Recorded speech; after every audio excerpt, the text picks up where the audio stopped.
Hi, everyone. Thanks so much for coming. My name is Alinka Drondo, and I'm an intern with the Institute for Mathematics and Democracy. And I'm very excited for this event today. Before we get started, just to remind you that we have so much food, cider, very coveted berries that I fought very hard to bring here today. So please help yourselves.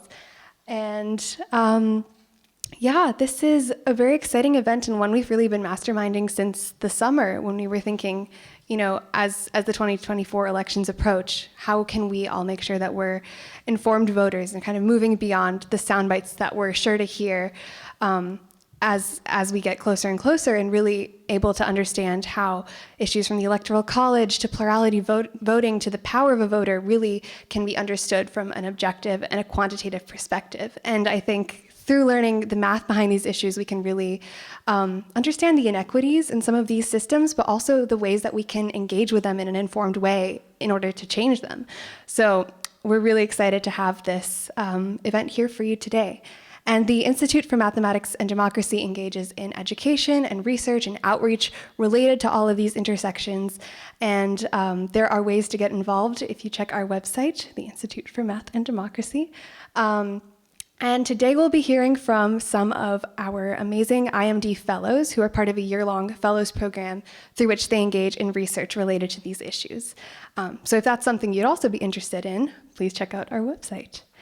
But without further ado, I'm very excited to introduce our first speaker. We'll have a few 20-minute talks and the chance for you to ask questions in between them on some of these issues.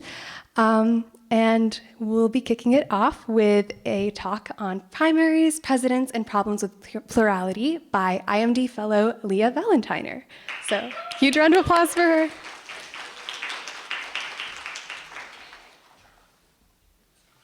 Hello.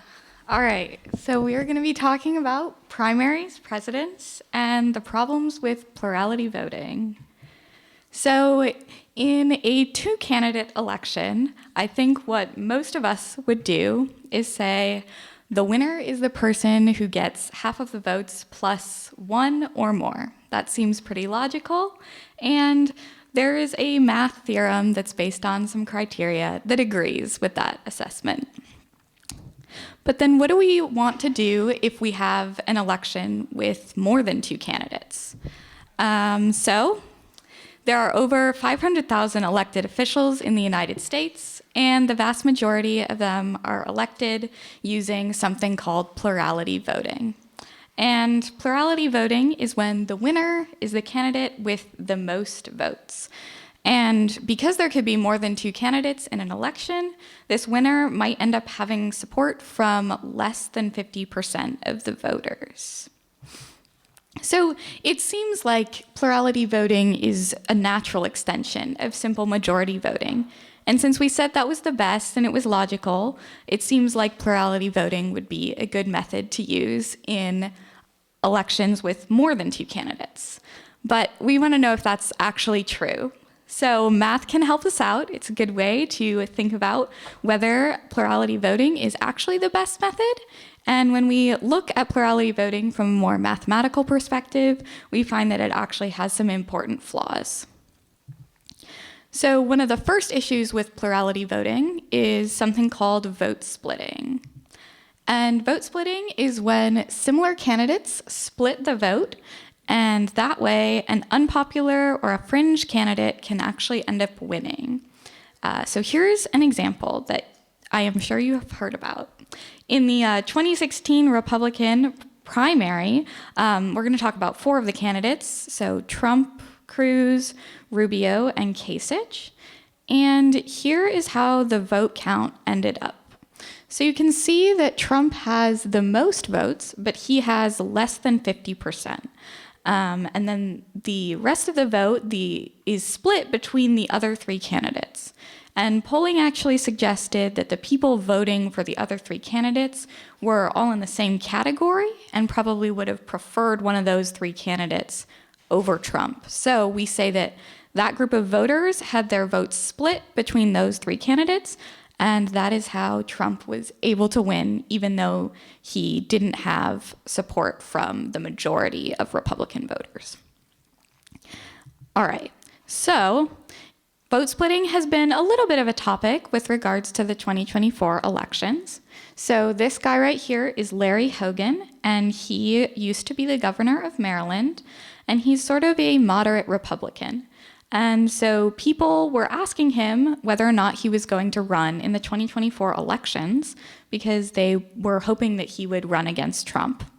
But he actually said, no, I'm not going to run because I don't want to split the anti-Trump vote. So at this point, there were already some non-Trump candidates in the race. There was DeSantis, Nikki Haley, Ramaswamy. If you've heard about any of those people, you know that they are Republican candidates and that they are running against Trump. And he did not want to potentially take votes away from them and split the anti-Trump vote. In the end, Trump is polling over 50%, so it looks like it's not really going to matter, but it's still interesting to see how concerns about vote splitting are impacting candidates' behaviors in our election. Then we can also talk about vote splitting in House elections. So this is the results from the Democratic primary for U.S. House District 4, which includes Wellesley, Massachusetts. And it's from 2020. And so you can see that the guy who won with just 22% of the vote. And then there's these three other candidates who were all sort of close to that, but lost because they had just a little bit less. And it turns out that these three other candidates actually split the progressive vote.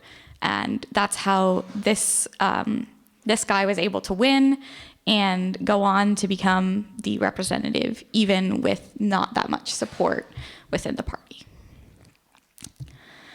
All right, so another issue with plurality voting is called the spoiler effect. So the spoiler effect is when a candidate who doesn't actually have a chance to win the election still causes the election results to change. And a great example is from the 2000 presidential election in Florida. And later, Cammie will talk about the Electoral College. And because of the Electoral College, this election result actually determined the overall election result as well. So we'll talk about three candidates in this election. There was George Bush for the Republican Party, Al Gore for the Democratic Party, and Ralph Nader for the Green Party. So here is how the votes ended up looking. And you can see that George Bush has the most votes, but you can also see that Al Gore just has a few hundred less. And then Ralph Nader has over 90,000. And as it turns out, if you think about their policies, a lot of the supporters of Ralph Nader would have voted for Al Gore instead if Ralph Nader had not been in the election. And since there was 90,000 of them, and it only would have taken a few hundred to give Al Gore enough votes to beat Bush, we say that Ralph Nader was a spoiler for Al Gore because his presence in the election took away enough votes who would otherwise have gone to Al Gore that Bush was able to win instead. So spoilers are a big issue in 2024, and both parties are concerned about them. So there's a few independent or third-party candidates running. If you've heard of Robert Kennedy or Cornel West, they're both third-party candidates that have announced. And initially, the Democratic Party was concerned about Robert Kennedy, but now the Republican Party is actually very concerned about his campaign because they think it's possible that he will take enough votes from people who would otherwise have voted for Trump that Biden will win instead. Then there is an organization called No Labels, and this is their actual logo. It's kind of fun. And the Democratic Party and the Biden campaign are very concerned about no labels.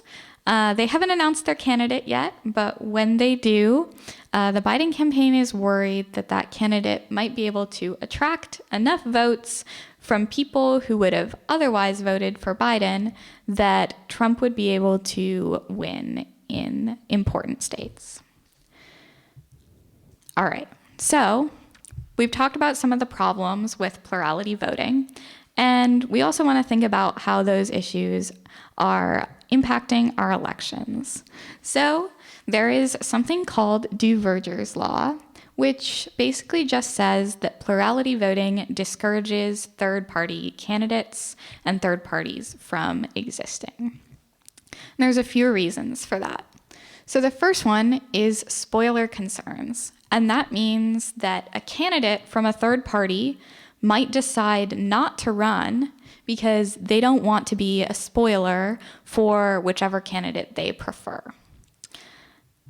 And then the other issue is on the voters' side, and that is favorite betrayal. And this is when a voter decides not to vote for their favorite candidate because they don't want to waste their vote on somebody who doesn't really have a chance to win the election. And so you can see this has impacts on both candidate behavior and on voter behavior in ways that are going to discourage third-party candidates and third parties from succeeding. That is unfortunate because there's actually pretty significant popular support for moving away from a two-party system, but plurality voting is just one of the things that makes that a little bit more difficult.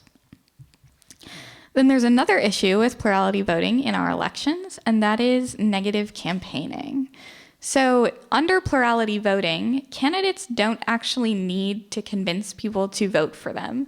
They just need to convince people not to vote for their opponents. And that's because they don't actually need to meet any particular benchmark. They just need to get the most votes. And so negative campaigning is a super useful strategy under a plurality system. And unfortunately, negative campaigning also has the impact of making voters really disgusted with politics and not want to participate, which is not good. So already we're starting to see negative campaigning in the Republican primary, especially targeting DeSantis. And then this is a little blurb about the Illinois governor election, the most recent one, and it's talking about how the Democratic candidate was actually funding attack ads during the Republican primary against the more moderate Republican candidate, which is a bit ironic. So people were accusing the governor of trying to set up a general election between himself, the Democratic candidate, and the more extreme Republican candidate, because then people would not want to vote for the more extreme candidate. And so that's another example of how plurality voting can contribute to some strange behaviors from a Democratic standpoint. All right, so then the question is, now that we have established that there's all these issues with plurality voting, what are we gonna do instead? And so the alternative that we're going to talk about today is ranked choice voting. And if you use ranked choice voting, there's a few ways to count up the votes, but usually when people are talking about it, they mean instant runoff voting. So that's what we're going to talk about. Here's how it works. So first, all of the voters are going to rank the candidates. So they're going to say, this candidate is my first choice, this candidate is my second choice, and so on. Then we're going to look at the votes, and whichever candidate has the fewest first place votes is going to get removed from the election. And then we're going to look at all the ballots where that dropped candidate was ranked first, and we're going to move all the other candidates on the ballot up. And then we're going to look again, we're going to say, does anybody have the majority of the first place votes? And if not, we're going to repeat the process until somebody does. So I'll walk you through an example of that. So up here, you can see the first box up there is our initial vote counts. And just so you know what you're looking at, there's 5 people who ranked A, then C, then D, then B. There's 7 people who ranked B, then D, then A, then C. So If you look up there, you can see that only 3 people said that candidate C was their first choice, and that's the fewest, so we remove candidate C. And then we're going to shift all the other candidates up 1 spot, and we have a new vote tally. All right, but we still don't have any candidate with the majority of the first place votes. So now we're going to observe that candidate B only has 7 first place votes, and that is the fewest. And so we remove candidate B. And then, once again, we're going to shift all of the other candidates up. And that gives us this last box right here, which is our final vote tally. And you can see that candidate A has 9 first place votes, and candidate D has 15 first place votes.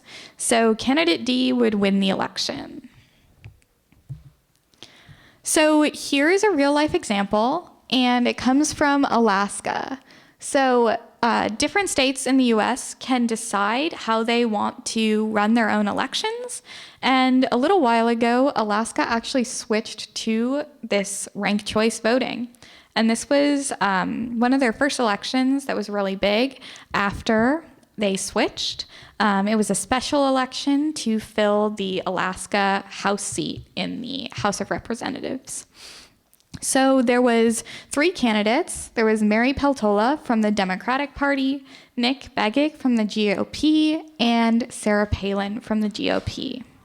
And you can see up here what the election results were. So just based on the first place votes, Mary Peltola got 40% of them, Nick Begich got 28%, and Sarah Palin got 31%. So if we were using just a plurality voting system, Mary Peltola would have won, but we would have suspected that there was vote splitting going on in the Republican Party. However, because it was a ranked choice voting election, we can look at that a little bit more critically. So you can see here that in fact, a significant portion of the voters who ranked Nick Begich first actually broke with their party to rank Mary Peltola second instead of Sarah Palin. And as a result, Mary Peltola got 51.5% of the vote in the final round, and so she won the House seat. So that's a real life example, and it's one of the bigger elections or more publicized elections that used ranked choice voting. Okay, so now that you know what ranked choice voting is, why is it better? The first reason that it's better is that it requires majority support. So as you could see in the last example, Mary Peltola didn't win until she had more than 50% of the vote. The other great thing about instant runoff voting is that it removes the issues with spoiler effect and vote splitting. And that's great because it helps with third parties and independent candidates, and it also encourages positive campaigning. And the reason it encourages positive campaigning is that candidates want to rank as highly as possible on as many ballots as possible. So even if a voter isn't going to rank them first, they want the best chance they can to be second or third on that person's ballot. So if they're bashing their other candidates, especially if they're bashing somebody's favorite candidate, that person is pretty unlikely to rank them highly. And as a result, candidates are going to be a bit more positive. Okay, so here is an example that will illustrate why instant runoff removes the spoiler effect. So suppose that candidates A and C are similar, but that C doesn't really have a chance of winning. Maybe they're not from a mainstream party, or maybe they just don't have as much support. So here are the initial vote counts. And you can see that 45 people have ranked A first, 48 ranked B first, and 7 ranked C first. So under plurality voting, candidate B would have won, but we would say that candidate C is a spoiler for candidate A. But instead, this is ranked choice voting, so we remove candidate C from the election.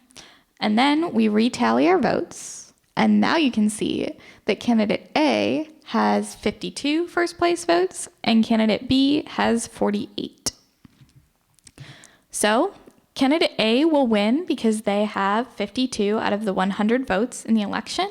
And that's great because it means that candidate C didn't spoil the election for candidate A. Then this is a fun little headline about two candidates in a ranked choice voting elections who actually endorsed each other. And that's just an example of that positive campaigning that we were talking about earlier.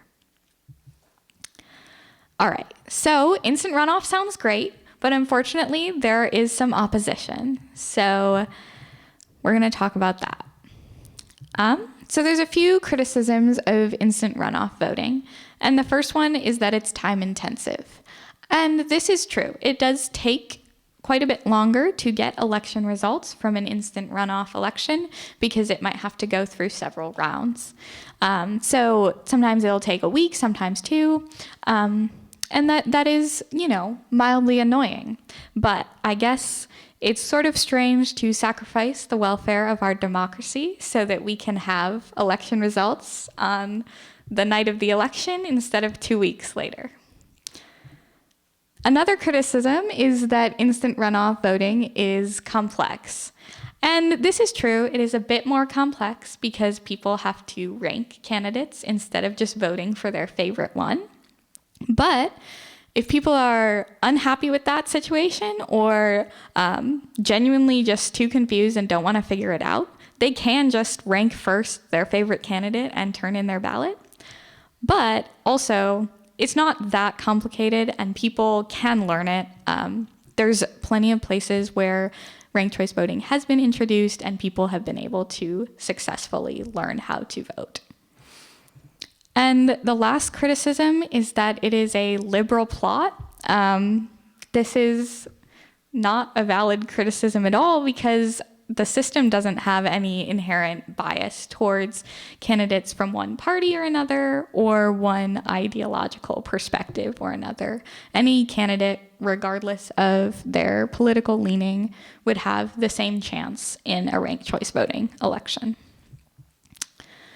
All right, so right now, instant runoff has actually been catching on. If you look at this map, you can see that the pink circles are cities that are using ranked choice voting, and the light purple states are ones where ranked choice voting is used in some local elections. And then Alaska and Maine are the dark purple, and they both actually use ranked choice voting in their statewide elections. So it's definitely catching on. And yeah, one of the places where it is catching on is actually in Boston. There's a new push for ranked choice voting that's actually going on right now. So you can keep an eye out for that. And it is also gaining popularity throughout the country, as these headlines illustrate. So yeah, thank you.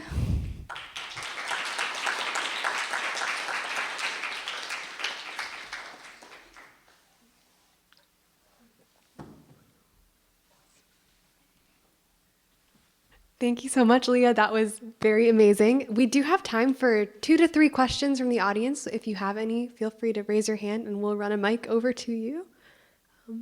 Any questions? Or from YouTube. We do have a live stream going on. Give you a couple seconds to think. So have there been projections on larger scales major elections like presidency votings, if we use the ranked choice system, how that might shift current dynamics, or if it would be able to ease the divisiveness of party elections right now? Yeah, so we know from past elections that there have been instances where elections were spoiled by independent or third-party candidates. So if we switched, we can reasonably expect that would stop happening. And we also kind of can theorize that maybe people would be more open to independent candidates, and if we were to move to this on a nationwide scale. I don't know that there's been any like mathematical projections all the way out, but based on what we know about the systems, we can conclude that there would be some shifting in terms of the abilities of independent candidates to run. And then also, like, you might see multiple candidates from the same party running because they're not worried about that vote splitting issue, which people think might be able to limit some of like the extremeness or that we see that as a result of primaries only selecting one candidate from their party. Yeah. Thank you. Maybe I'll add just a word. So one of the reasons that independent candidates run, even though they know they're not going to win the presidency, is they hope to get 5% of the votes. If you get 5% of the votes, you are eligible for federal campaign funds in the next election cycle. So with instant runoff, people not being afraid to put independent candidates first, there's really a much greater chance that independent candidates might hit that 5% mark of first place votes, thereby kind of boosting their next campaign 4 years later or something. So that's a big impetus.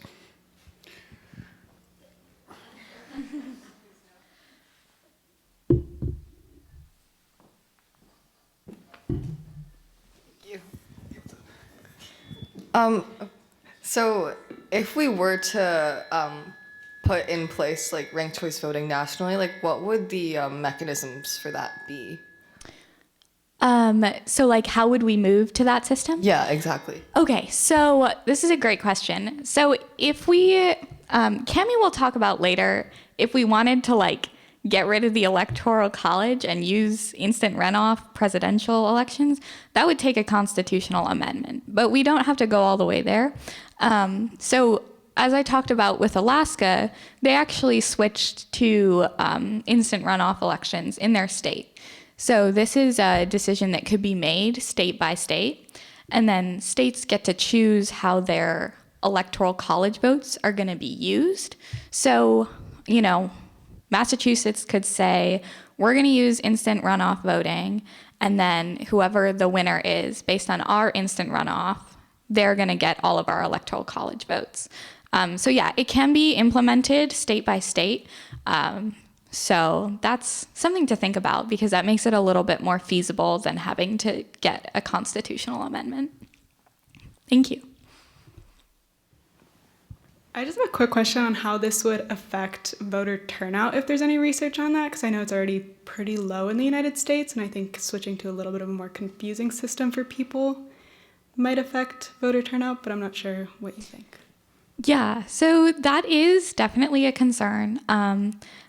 But there are also people who, I don't know that there's been research into this, but there's also an argument that it would actually boost voter turnout.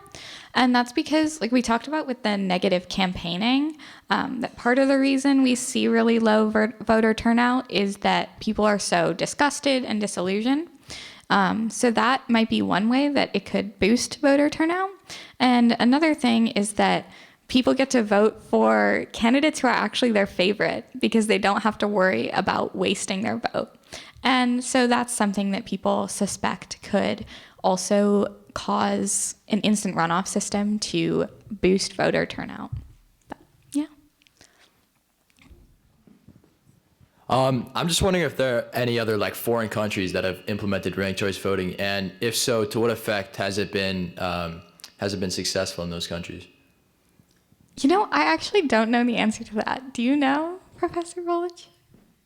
Yes, there are a bunch of countries that use it too, and it's successful everywhere. So Scotland, Ireland, New Zealand, Australia, and then other countries use it not for big elections, like Slovenia uses it. I forget. So there's a handful more that use it for certain kinds of elections. And universally, it's successful, and it doesn't.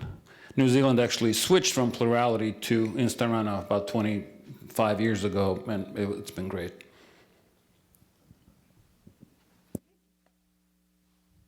A huge shout out to Leah for that amazing talk. Thanks so much.